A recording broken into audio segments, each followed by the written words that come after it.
This channel does not promote any violent, harmful, or illegal activities.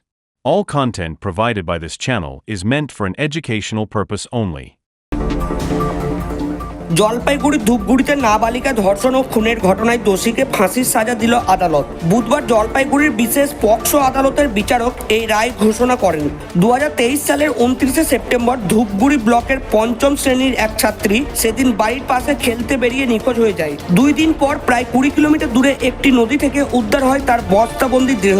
ময়না তদন্তে জানা যায় এই নাবালিকাকে ধর্ষণ করে খুন করা হয়। এরপর প্রমাণ লোপাটের জন্য দেহটি বস্তায় ভরে নদীতে ফেলে দেওয়া হয়। দেহ উদ্ধারের পরের দিন পুলিশ গ্রেপ্তার করে প্রতিবেশী এক ব্যক্তিকে। প্রায় 1.5 বছর মামলা চলার পর আদালত অভিযুক্তকে দোষী সাব্যস্ত করে ফাঁসির সাজা ঘোষণা করেন। সরকারি আইনজীবী দেবাশিস দত্ত জানিয়েছেন, বিচারক এই ঘটনাটিকে বিরলতম আখ্যা দিয়েছেন। নাবালিকার বাবা জানিয়েছেন, তার মেয়েকে আর ফিরে পাওয়া যাবে না ঠিকই, তবে আদালতের এই রায়ে তারা কিছুটা হলেও স্বস্তি পেয়েছেন। এটা হচ্ছে Dhupguri PS case number 492/2023, dated 29/9/2023। এই তারিখে দুপুর 2টোর সময় একটি নাবালিকা মেয়ে, যার বয়স 11 বছর ছিল, সে বাড়ির সামনে রাস্তায় খেলছিল। তারপরে সে সেখান থেকে নিখোঁজ হয়ে যায়। সেদিনকার ধূপগুড়িতে ওই এলাকার পঞ্চায়েতের বোর্ড গঠন থাকার জন্য বেশিরভাগ পুরুষ মানুষরা সেই বোর্ড গঠনের ওখানে চলে যায় এবং এই ভিকটিম গার্লের কাকা এবং বাবা এবং আরও আশেপাশের প্রতিবেশীরা তারাও সেখানে গিয়েছিল। তো 3টা-3:30 নাগাদ তার কাকা ফিরে আসার পর এই ভিকটিমের মার কাছ থেকে জানতে পারে যে 2টোর পর থেকে নাবালিকা মেয়েটিকে আর খুঁজে পাওয়া যাচ্ছে না। তারপর তারা সম্ভাব্য বিভিন্ন স্থানে খোঁজাখুঁজি শুরু করে এবং এই ভিকটিমের বাবাকে খবর দেওয়া হয়। সেও ওই বোর্ড গঠনের ওখানে গিয়েছিল, সেও আসে। পাড়া প্রতিবেশীরা বিভিন্ন জায়গায় এই নাবালিকা মেয়েটির খোঁজ করে, কিন্তু তাকে কোনো জায়গায় না পাওয়ার পরে তার কাকা ধূপগুড়ি থানাতে একটা মিসিং ডায়েরি ফাইল করে সেদিনকে রাত্রেবেলা। মিসিং ডায়েরি পাওয়ার পর ধূপগুড়ি থানার পুলিশ আধিকারিকরা এই কেসে তদন্ত শুরু করে এবং তারা সেদিনকার রাত্রেবেলা গিয়ে সেই এলাকার যতগুলো পুকুর নদী আছে বিভিন্ন জায়গায় এই ভিকটিমকে তল্লাশি করে, কিন্তু তাকে কোথাও খুঁজে পাওয়া যায় না। তারপরে পুলিশের কাছে একটি খবর আসে ঘটনার 2-3 দিন পরে, যে ডুডুয়া নদীর ধারে একটি বস্তা পড়ে আছে এবং সেই বস্তা থেকে দুর্গন্ধ বেরোচ্ছে। খবরটি পেয়েই ওখানে চলে যায় ধূপগুড়ি থানার আধিকারিকরা এবং তারা বস্তাটি সেখান থেকে উদ্ধার করে এবং বস্তার ভেতরে তারা একটি নাবালিকা মেয়েকে দেখতে পায়। তারপর তারা সেই রিকভারি করে সেটা জলপাইগুড়ি সদর হাসপাতালে পোস্টমর্টমের জন্য পাঠিয়ে দেয়। পোস্টমর্টমের জন্য পাঠানোর পরে বাড়ির লোককে খবর দেওয়া হয়। বাড়ির লোক এসে এখানে সেই নাবালিকা মেয়েটিকে শনাক্ত করে। এবার পুলিশ এই কেসটাতে খুব ভালোভাবে তদন্ত শুরু করে এবং তদন্ত করতে গিয়ে নাবালিকা মেয়েটি সেই সময় যাদের সঙ্গে খেলছিল তাদেরকে জিজ্ঞাসাবাদ করে এবং জিজ্ঞাসাবাদ করে তারা জানতে পারে নাবালিকা মেয়েটি সেই সময় একটি জলের বোতল নিয়ে তাদের সঙ্গে খেলছিল এবং তারা এই আসামির বাড়ির দিকে মেয়েটিকে যেতে দেখেছে এবং ওখানে একটা বসে থাকা এক প্রতিবেশিনী, তিনিও মেয়েটিকে ওই বাড়িতে ঢুকতে দেখেছে কিন্তু বের হতে দেখেনি। এবং ওই 29 তারিখ বিকেল 4টা-4:30টার সময় এই আসামি বাড়ি থেকে একটা বস্তা নিয়ে সাইকেলের পিছনে নিয়ে বাড়ি থেকে যখন বেরোচ্ছিল তখন এই নাবালিকার মা এবং আরও কয়েকজন লোক তাকে দেখতে পায় এবং তাকে জিজ্ঞেস করে, তোমরা কোথায় যাচ্ছ, এই বস্তার মধ্যে কি আছে? তখন সে বলে, বাড়িতে আমার স্ত্রী এবং ছেলেমেয়েরা বাপের বাড়িতে গেছে, তাদের কিছু জামা কাপড় আছে, তাদেরকে নিয়ে যাচ্ছি। এই বলে তারা সে সেখান থেকে চলে যায়।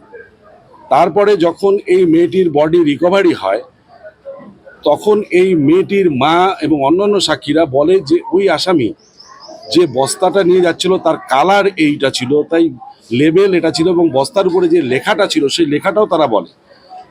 ফলে পুলিশের বুঝতে কোনো অসুবিধা হয় না। তারা এই আসামিকে গ্রেপ্তার করে এবং গ্রেপ্তার করার পর তাকে রিমান্ডে নিয়ে যায়। রিমান্ডে নিয়ে যাওয়ার পরে আসামি তার কনফেশনাল যে স্টেটমেন্টটা দিয়েছেন সেই স্টেটমেন্টে আসামি পুলিশকে তদন্তে সহযোগিতা করব বলার পরে আসামির বাড়ির খাটের তলা থেকে যে মেয়েটি যে জলের বোতলটা নিয়ে সেদিনকে গিয়েছিল সেই জলের বোতলটা তার বাড়ির খাটের তলা থেকে পুলিশ সিজ করে এবং সাইকেলটিও সিজ করে। এবং পুলিশ তদন্ত করার সময় ধূপগুড়ি শহরের একটি বাড়ির সিসিটিভি ফুটেজ দেখতে পায় এবং সেই সিসিটিভি ফুটেজে দেখা যায় যে আসামি সাইকেলটা করে বেরিয়ে যাচ্ছে ডুডুয়া নদীর দিকে, যেখান থেকে এই ভিকটিম গার্লের বডিটা রিকভারি করা হয়েছিল। এবং ভিকটিম গার্লকে যখন রিকভারি করা হয় তখন সেই বস্তার মধ্যে একটা গামছাও পাওয়া যায় এবং পোস্টমর্টম থেকে দেখা যায় যে মেয়েটিকে ধর্ষণ করার পরে মেয়েটিকে হত্যা করা হয়েছে গলায় স্ট্র্যাঙ্গুলেশন করে এবং তার বডিটাকে ওখানে ফেলে দেওয়া হয়েছে। পুলিশ এই কেসে দ্রুত তদন্ত শেষ করে চার্জশিট দাখিল করে এবং এই কেসে 363, 302, 201 ধারা আইপিসি ধারা অনুযায়ী এবং পক্সো আইনে 6 ধারায় পুলিশ চার্জশিট দেয় এবং চার্জ গঠন করা হয়। টোটাল 16 জন এই কেসে সাক্ষ্য প্রদান করে এবং সাক্ষ্য প্রদান করার পরে মহামান্য আদালত গতকালকে এই আসামিকে দোষী সাব্যস্ত করেন এবং আজকে এই আসামিকে তার সাজা ঘোষণা করেন। মহামান্য আদালত এই আসামিকে ফাঁসির আদেশ দিয়েছেন এবং তথ্য প্রমাণ লোপাট করার চেষ্টা করার জন্য তাকে 7 বছরের সশ্রম কারাদণ্ড এবং 5,000 টাকা জরিমানা অনাদায়ে আরও 2 মাস সাজা ঘোষণা করেছেন। মহামান্য আদালত তার জাজমেন্টে একথাও বলেছে যে এটা হচ্ছে একটা বিরলতম ঘটনা, যেই নাবালিকা মেয়েটি এই আসামির মেয়ের সমবয়সী তাকে এরকম করে কিডন্যাপ করে নিয়ে গিয়ে তাকে ধর্ষণ করে তাকে হত্যা করা এবং এত নিষ্ঠুর এবং নির্মমভাবে হত্যা করার জন্য এই আসামিকে ফাঁসির সাজা দিয়েছে। সোনা মানে বিশ্বাস, আর বিশ্বাস মানে নিউ বিশ্বকর্মা জুয়েলার্স। স্বর্ণ, রৌপ্য, গ্রহরত্ন ও অত্যাধুনিক ডিজাইনের অলংকার নির্মাণের একমাত্র বিশ্বস্ত প্রতিষ্ঠান নিউ বিশ্বকর্মা জুয়েলার্স। পুরনো সোনা ও রূপোর গহনা ভাঙিয়ে নতুন গহনা করে দেওয়া হয় আমাদের দোকানে। উৎসবে, উপহারে কিংবা নিত্য প্রয়োজনে নিজের জন্য উন্নত মানের সোনার গহনা কিনতে হলে আজই আসতে হবে আমাদের ঠিকানায়। আমাদের ঠিকানা চিচুড়িয়া সুকান্তপল্লী মার্কেট কমপ্লেক্স, প্রযত্নে গৌরাঙ্গ পাত্র। যোগাযোগ নম্বর 7063189223। ধন্যবাদ।